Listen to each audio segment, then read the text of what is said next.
Welcome back to the channel today, ladies and gentlemen, and today we're talking about roster management in franchise mode in MLB The Show 19. Now, this is actually extremely important for you guys to get a grasp of whenever you start up a franchise, and for continuing through a franchise. This is going to be pretty important for you guys, and you're going to want to take note of some of these things because people get tripped up on these things, and it'll give you error messages and stuff. And if you don't know how to manage your roster properly, then it could create some problems for you down the road. So, in order to first manage your roster properly, the thing that you're going to want to look at is in the top right corner up there.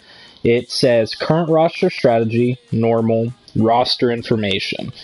What you want to look at is that chart below roster information, and mainly what you want to get to know is the active number going across the bottom there, where it says for the MLB column 26 out of 40, AAA 25 out of 25, and AA 24 out of 25. Now, the important thing to note here is that I'm currently in spring training, and so a lot of you will probably also start your franchises in spring training because you want to give yourselves an opportunity to figure out what you're doing with your team, who's going to start, who's going to play where, and all those different things. And that's great. You should start out in spring training if you want to do those things, but it's going to show you on your MLB roster that you have 40 roster slots. Now, that is accurate. But once you get to the regular season, for the majority of the regular season, until you hit the call-up phase at the end where you can expand to the 40-man roster again, for the majority of the regular season, you're going to have a 25-man roster. So for both the MLB and the AAA, as well as the AA, you're going to have a 25-man roster for all three of those different divisions. Now, you can have as many people in the single A as you want, but keep in mind that in the single A, those players don't really develop. That's like having them on your practice squad type of thing. If I'm giving a comparison to another game, it would be Madden. Those players are essentially guys that are free agents that you just kind of have your hands on and say they're my group of players that could eventually work their way up into the system. They do progress a little bit on their own, but they're not playing for a team. There are very few single A teams out there from my understanding. So your single A players aren't going to actually be playing on a team. So keep that in mind. For MLB, AAA, and AA, you're going to have 25 roster slots for each one of those, and that's going to dictate how many players that you can have on your team. Now, you're going to want to look at position by position exactly what you need on your team. So I want to start with the pitching rotation. Obviously, for the pitching rotation, you're going to need 5 starting pitchers up here in the MLB.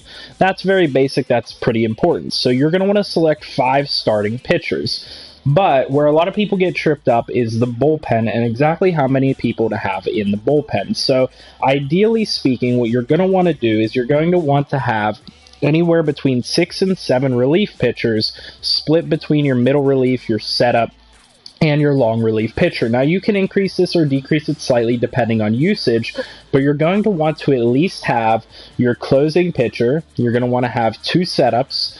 You're going to want to have at least 2 middle reliefs and at least 1 long relief. So what that's going to say for your relief pitching is you're going to have 1, 2, 3, 4, 5, and then you're going to, in addition, have the 6th relief pitcher who is your closer. Ideally, though, I would say have 6 to 7 relief plus your closer.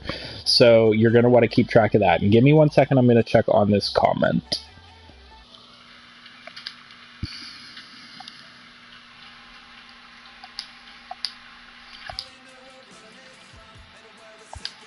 I'll invite you to a party after this video is done. That's Walking Visions, my friend telling me to invite him to a party. Alright, so that's the numbers that you want to have for your pitching rotation. You want to have 5 starters, you want to have about 6 relief pitchers, maybe 6 or 7, plus your closing pitcher. And so whenever you go back to your roster, you're going to see that real quick. And then we want to look at the lineup as well. What you're going to want to have, there are a couple requirements for your lineup that you're going to want to have on your team. You're going to want to have at least 2 or 3 bench bats coming off the bench, and probably 1 defensive rotational player that can be your utility that plays a bunch of different positions. Now, this can be done multiple different ways. The players can be both offensive, defensive, but essentially speaking, you're going to want to have at least 3 players on your bench playing for your team, and you can achieve that pretty easily. And in addition, you want to make sure that you have 2 catchers on your team. So those are the positional requirements, just broad positional requirements whenever you're talking about managing your roster. So what you do whenever you go in, you're going to sort by position, and you're going to say, okay, these are the 5 that I want on my MLB team for my starting pitching. And then you're going to want to do that similarly for your other divisions as well. And I told you to look at the roster information chart up there at the top right, where it shows 26 out of 40, 25 out of 25, 24 out of 25, and 5. Now what you're going to want to do is look at the chart below that, where it shows the position, the number per position for each division. So the number on top at each position is for MLB, the number below it is for AAA. And then if you press square, you can see AA and single A. So you're going to want to keep that in mind. That square button there is actually really useful for you to tell the breakout between positions, how many you have at each position, and whether they're going to be able to actually play at the level that that you have them at. So a pretty easy way to do this is to first start out and say the top 5 pitchers are your MLB starting 5. And then you go down and say the next 5 are your AAA starting 5.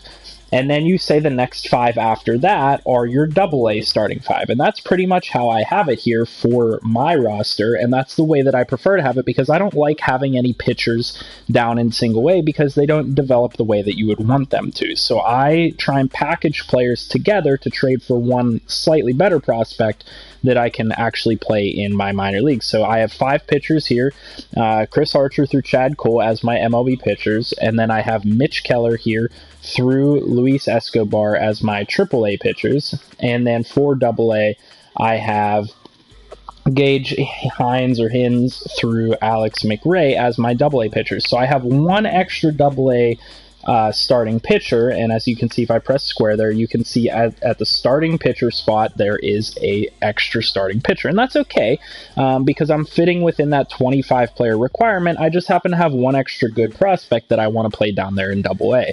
So numbers wise, this is how you work out your starting pitchers. Then you're going to do very similar thing for your relief pitchers. You're going to determine how many you think that you need up in the MLB, and as I recommended, 6 to 7. So as you can see on my roster, I have 1, 2, 3, 4, 5, 6, 7.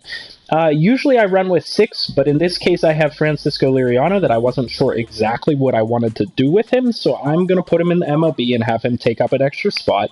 And then I'm going to make sure that for each of my other divisions that there's at least 6 or 7 relief pitchers in those divisions. So you can see I'll have 7 under the category for relief pitcher for the AAA, and that's going to be Brandon Maurer all the way down through DJ Neverauskas.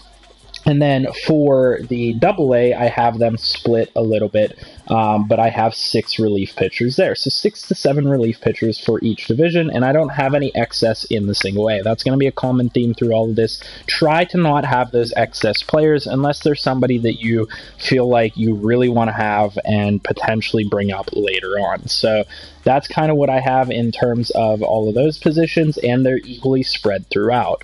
And now, one thing that you'll see is that it's not necessarily always that the top 5, you know, it goes 5 by 5 by 5. Sometimes they're mixed match. So as you can see, I have a AA player and then a AAA player. And the difference for this is you have to look at their potential and their age. So the reason, for example, that I have Nick Birdie in the AAA, the higher level, as opposed to Winston Nicasio, is that Nick Birdie has B potential, which means that he has the potential to be a higher overall. So I put him in the AAA, and then I put the guy with C potential in the AA. Likewise with Dylan Maples here, he has B potential, so I put him up in the AAA, and then some of these other guys that are slightly lower overalls than him, they're going to be down in the AA. So that's kind of how you have to work things out in your head, but numbers wise, that's how you do relief pitchers. Then in terms of most of the other positions, you're going to be limited in terms of numbers. The most difficult positions are the starting pitchers and the relief pitchers because there's so many of them, and sorting through them can be a little bit difficult. But the obvious thing here for closing pitchers is that you're going to want to have at least one of them in each category, and I only have 3 on my roster. You'll probably only have 3, 4, or 5 on your roster, so it makes it super simple. For me, I just put one guy in the MLB, the next best guy in the AAA, and the next best guy guy in the AA. Now, the difference could be the potential again. Maybe I would have these guys flipped if, say, Eckelman had B potential, but they don't. They both have C, so I have them listed just by overall, MLB, AAA, then AA.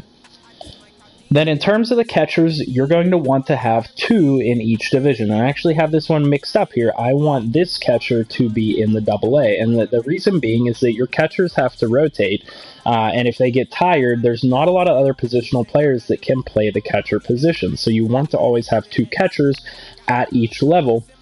For me, that's Francisco Cervelli and Elias Diaz, and I'm trying to develop Diaz, so I want to give him playing time as well.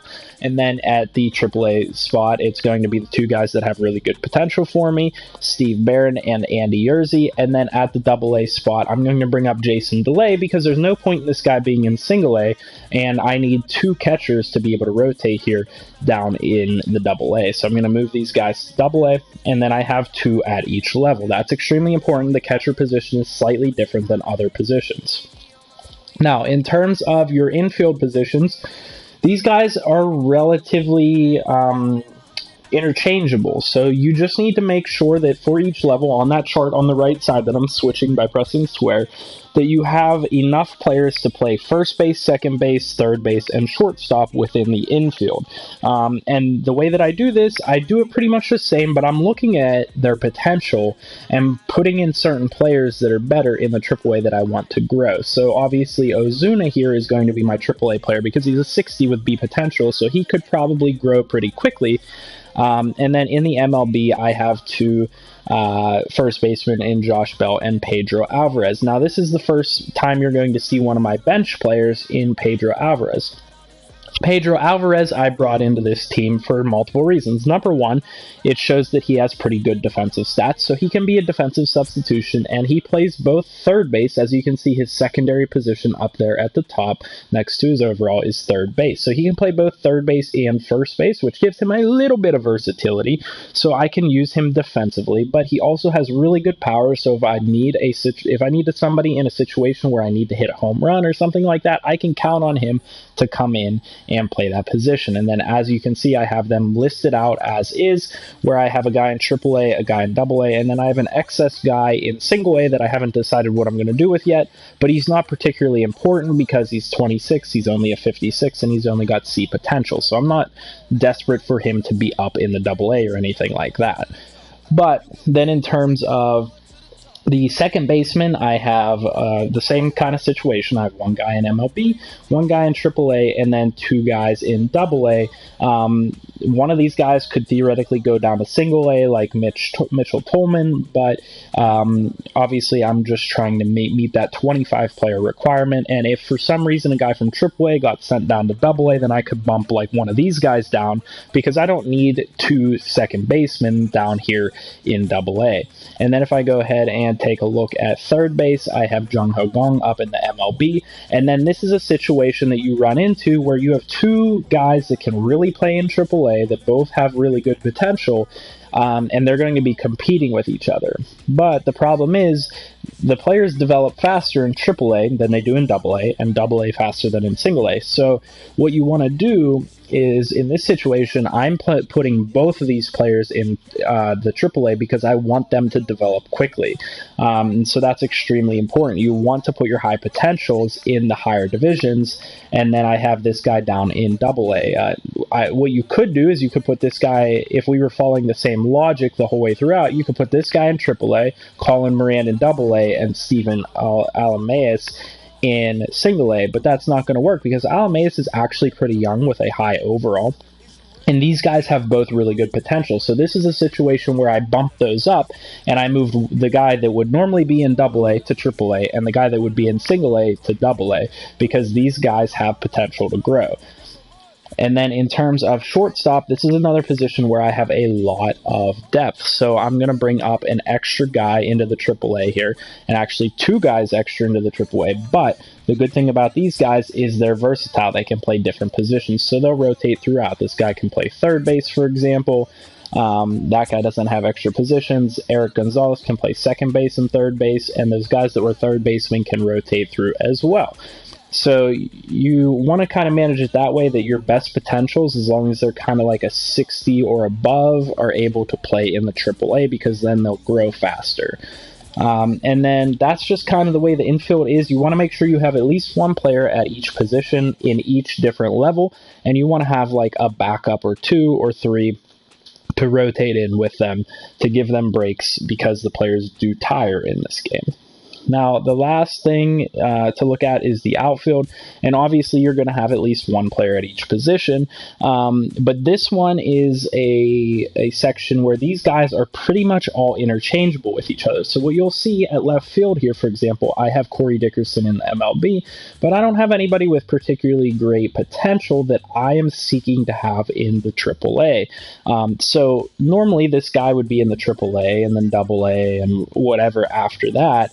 But I looked at my center field and I said, wow, I have 2 guys that have really good potential in center field. They have really good stats. So I would rather just put both of these guys in the AAA and allow one of them to play left field, as opposed to this guy with C potential playing left field. So I put these guys in, I split them between AA and single A, and then I put my really high potentials in center field in AAA, because they can rotate through the outfield. They're pretty much all interchangeable. As long as they have decent speed, they can play center field, left field, right field, because there's not a whole lot of difference between those positions, at least in terms of the game. And so that's how I manage the outfield spot. And then you'll see, and this one keeps doing this. I don't know why it keeps calling Jason Martin up for some reason. Ideally, what I would do is I would have this guy down in the AA. I don't necessarily want him to be in AAA, because he would take up time from these 2 guys. But I also don't want him to be in the MLB where he was. And so what I wanted to show you is that now I'm down to 25 on the MLB roster. I'm down to 25 on the AAA roster, but I have 26 out of 25 on the AA roster. So it's highlighted red up there on the top right. And that's where it's going to show you your errors, and it'll let you know that you need to fix that. So I'm going to go back to the position that we talked about before, where I have guys that I can move down to single A. So obviously I already have a second baseman down here in AA, and I had a bunch of other infield prospects that could play in the AA and AAA. So I'm just going to take the lowest overall guy here with not very good potential and move him down to Class A. And then our roster is going to be filled out with 25 for each, the MLB, the AAA, and the AA. And then we had one position left where we were looking at right field. And this is another one where we have a couple of bench players they're good defensive substitutions. They can play a couple different positions. If you look at Lonnie Chisenhall, he can play infield, he can play outfield. Melky Cabrera can also do the same, a little bit, not as much, and they're both good hitters, so they're my bench players coming off. But as you can see, I signed a international prospect, and I'm not even going to attempt to pronounce his name yet until I look up how to pronounce that. But what I decided is I'm not going to sign him and play him right away, because I have Gregory Polanco in that position for now, until I decide what I'm going to do with Gregory Polanco, maybe trade him away or whatever.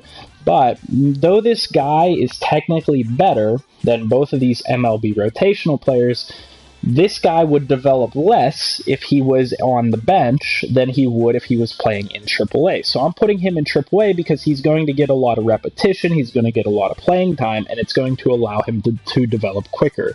These guys that are your bench players, generally you want them to be a little bit older, not guys that are going to progress much, because you're just going to utilize them every now and then as a pinch hitter, or you're going to utilize them whenever, say, Gregory Polanco got hurt, which is what has happened in real life right now. Gregory Polanco is hurt, so Melky Cabrera is subbing in at his position and playing pretty well as a substitution in his spot. But that's all you're going to use these bench players for, and they're not going to progress well if you take a guy like this prospect that has good potential, he's young, and you put him on the bench, he's not going to progress as well. So keep that in mind whenever you're deciding what to do for each position.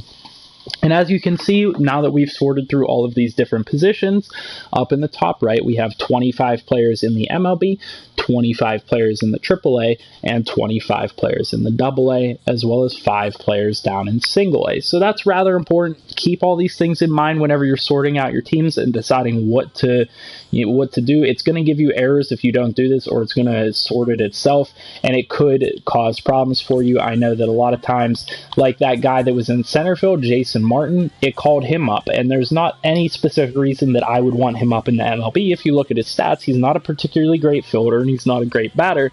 There are other guys that I would rather have in the MLB, like, say, Melky Cabrera or Lonnie Chisenhall, that are pretty good at batting or something else that I would rather have as my bench players. I would rather have Jason Martin down in the development leagues where that he can maybe progress and get more playing time. So that's the way that I look at these things. That's going to help you guys out quite a bit with managing your roster. You just want to pay attention to those numbers, that you have 25 on each team.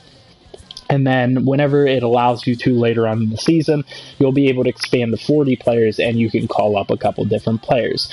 Now, those are just the basic tips that I have. I have more tips, more advanced ways to look at these things that I can bring to you guys in another video. So if this video gets some likes, if this helps you guys out, let me know by hitting that like button down below.